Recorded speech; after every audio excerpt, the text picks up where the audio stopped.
for the past couple of years since COVID hit, we only focused here in the US. In 2018, we went to Europe, so we competed in Spain. This year, we're going to actually be going back to Europe. We are going to be competing in Hungary and Germany. So there's kind of a new set of, the rules are slightly different. So when we were designing the car, that had to be down. And also there's, for me, the whole side of logistics, how we get a car out there, how we ship about the 20 students that are going to be going with the team. So it's a whole new challenge as well. Kind of early on to the question that you asked, like, what are some challenges I face? Well, my biggest one this year is figure out this whole European deal. So it's kind of pretty interesting to see, like, even designing a new car, okay, maybe the car side doesn't change as much, but the team dynamic or the team experience does.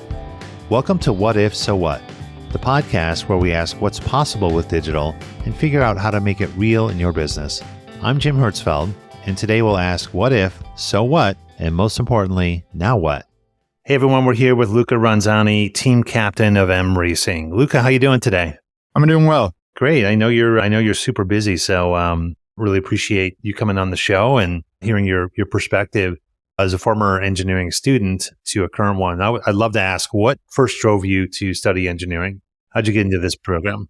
Yeah, so I would say it was a mix of kind of wanting to problem solve, plus I always kind of like technical things. I like the technical side of things. I was always curious about how mechanisms work or building things from scratch even.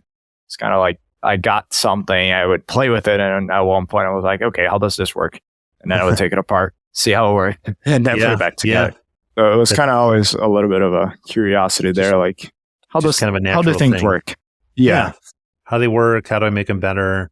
Yeah. Did you at some point then figure out that you had to get good at math as well? Was that Thankfully, I was always a fan of math, science. So that area at least was an easy transition. It wasn't a surprise. Yeah. My grammar was always a little so when it came down to grammar, well, we are okay at communicating. I wouldn't say every engineer is perfect at it, but at least it wasn't my strong suit anyways.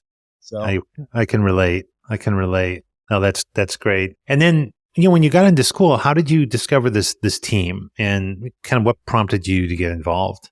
Yeah, so I actually went to U of M, University of Michigan, because of the program. So, oh wow, okay.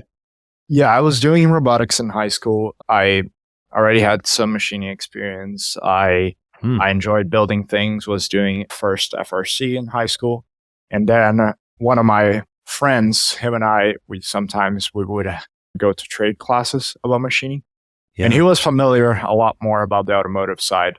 So even coming from Georgia, he would mention kind of the Auburn's Formula SAE program. So it's like, okay, well, let's do some research. What is this? What is Formula SAE? So I found a couple teams. I found a couple schools. When I visited U of M, I made sure to stop by and see the team. And luckily, a year later, I was a research intern at U of M. So having more time on campus, I was like, well, let me stop by and talk to these people, see what they actually do, what's up with the project, and how do I get involved in a year, hopefully, if I get in at the time.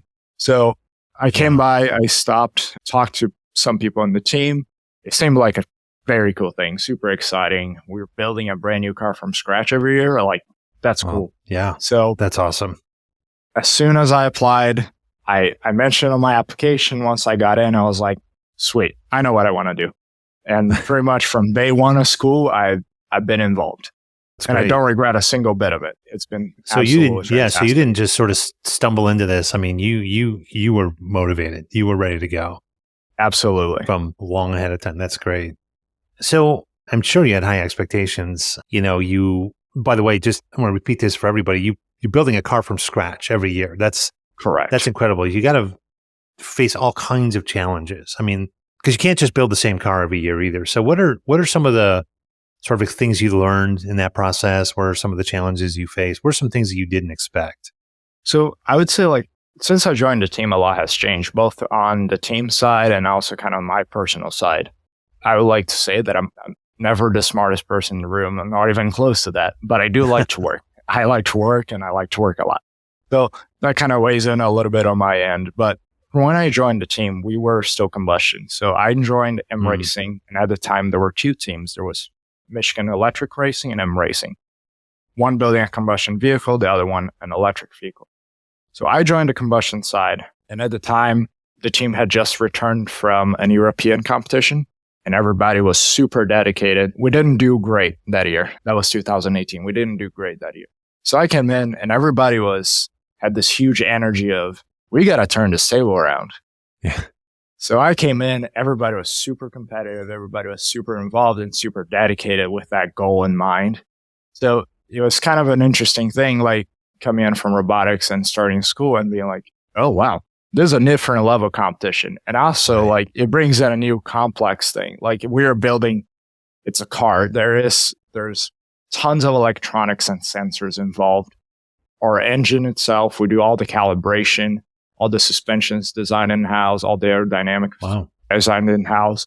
We thankfully have great sponsors that give us like wind tunnel time or specific testing time. So like it was this huge immersion of a whole new world that I was completely unfamiliar with. So my first year was pretty much a deep dive into learning. I wasn't in charge of anything specific. I wasn't designing anything specific. It was get involved with it as much as I can, as soon as I can. So between my first and second year, it was a lot of kind of a huge steep learning curve to develop those skills.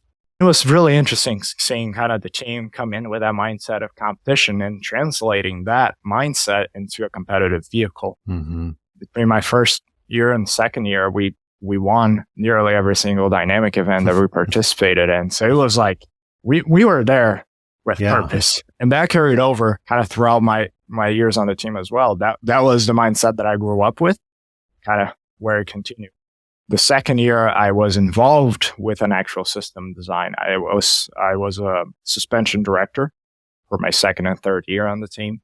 So that was one side of the team that lacked the year prior. MR19 or 2019 competition vehicle didn't have great suspension. So as soon as I started, really my main job was, hey, what are the issues here? How do I figure this out? How to make it better? And as starting new, I didn't have all the background knowledge, and it's suspension and vehicle dynamics. It's not really something like you learn in school every day. Right. It's not your calculus class. It's not your chemistry and physics. It's kind of a mix of things. So it was kind of a little bit of self-learning, learning from people that were on the team, like reaching out to people like sponsors. Hey, you guys build race cars. What can you tell me about this? So it's kind of like gathering every resource that I possibly could, learning from that, and then actually trying to design a project. So every year has kind of presented us some new challenge, from I'm new and I need to learn a lot, to I need to now fix the system, to something that works better, or hey, a couple of years ago, we just switched from combustion to electric. That was a huge jump. How do we deal with this? And also from the personal side, learning how to work with a team. There's multiple people with different backgrounds. When we merged, we had the electric and the combustion side, generally a little bit of a different mindset between the two. So how do you get everybody to work well together? So there was a lot of kind of growing throughout the years, both on the team end, how do we get better and better and better every year so we can the competition at its best, as well as kind of personal growth. Like I need to work with a new set of people. I need to learn about this. I need to develop this skill. So it's been a great, almost a little over 5 years. It sounds like you've learned probably more from this experience than you did, I hesitate to say this, in the classroom. Is that fair to say? No, that's pretty correct. If you asked nearly everyone that's in the program, I would say they would agree with you on there. Not that what we learn in class is not valuable, but it's also like the things that I was learning to do to apply for the team were the things that I would either later on learn in class. So by the time I learned in class, I already had to apply it.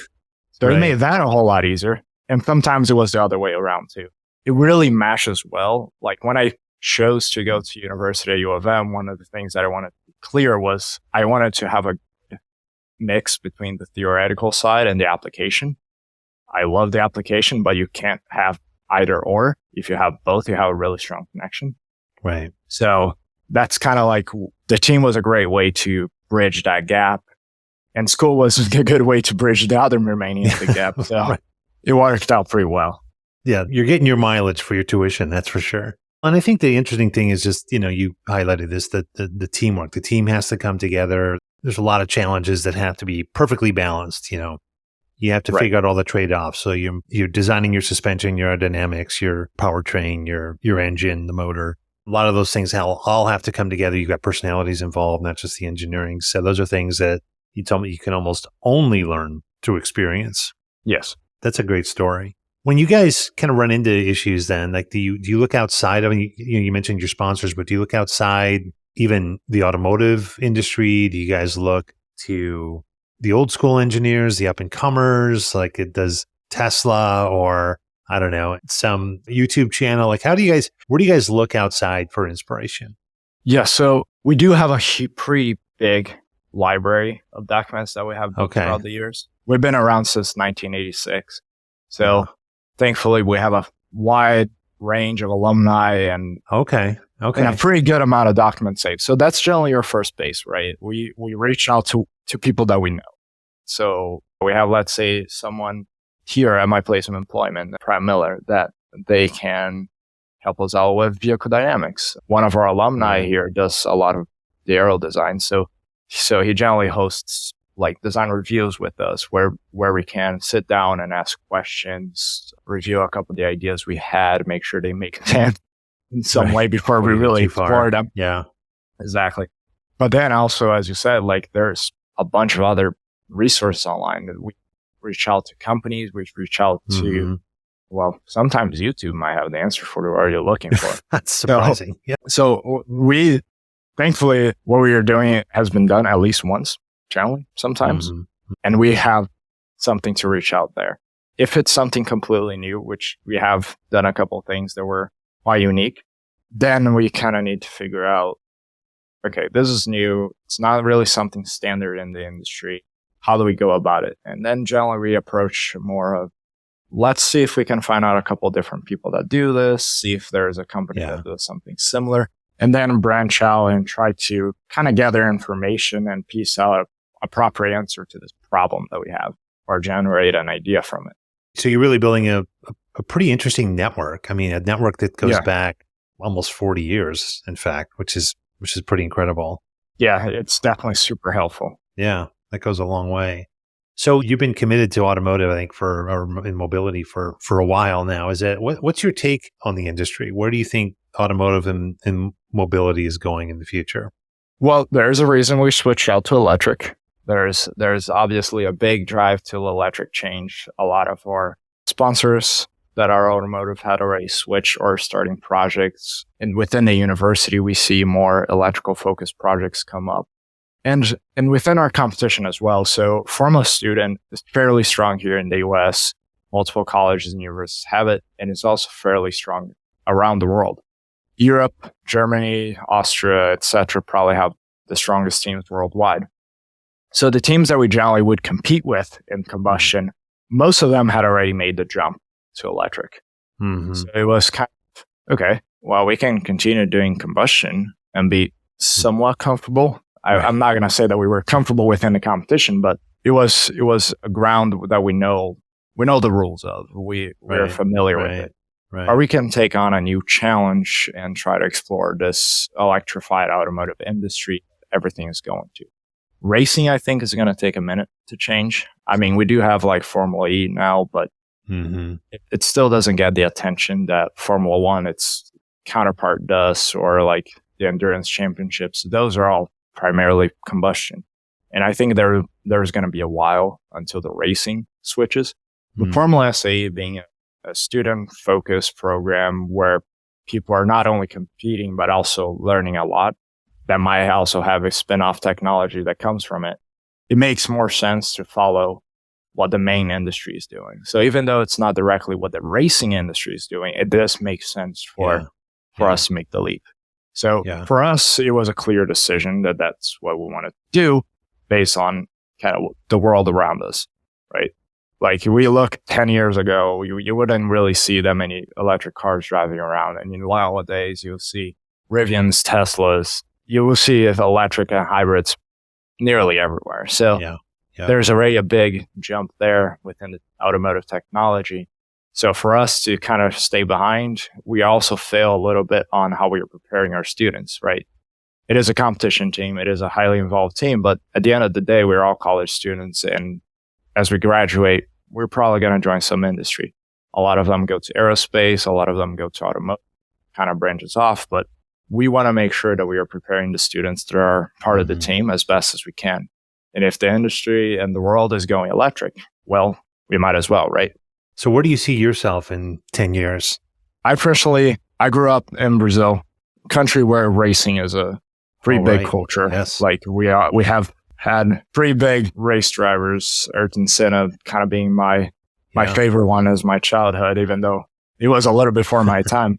But kind of grew up there. Family is from Italy, so also pretty big fan base for Ferrari, for example. A little bit, yeah, a little bit famous. So for me, racing was kind of always involved, and kind of having the chance to participate in this as suspension director, as a general member, and as team captain for the past 2 years kind of opened up a whole other side of opportunities. So nowadays, thanks for the opportunity here at Pratt Miller, but I've been interning here on the motorsports side of the business since September. So my hope is to continue in motorsports. It's a field that I personally enjoy. I find it extremely fun and interesting. It's kind of like the thing, like, if you're having fun, are you really even working? That kind of deal. So I enjoy it at a point where, I don't know, I can stick around. I don't mind. Well, I think we're going to see you in the on the championship podium, maybe behind the driver. Maybe you'll be driving. Yeah, probably behind the driver. I'm not a great driver. Yeah. I mean, maybe on the road, but not on the track. I'm not fast. I can help other people get fast, but I'm personally not the fastest. But maybe as an engineer by the drivers, that might be a place that you'll see me in a couple of years. That's where we'll look for you. And we'll look, we're going to see you at, I will see you, I think you got a race coming up in May up at MIS, right? At Michigan International? Right. There's 2 competitions here in the US, one in May and one in June. May being focused on the combustion side. I'll be still there kind of to, I don't know, scout out the field, see what people are doing, talk to a couple of friends and colleagues that I used to race against when we were combustion. And then we will be taking our car to competition itself in June.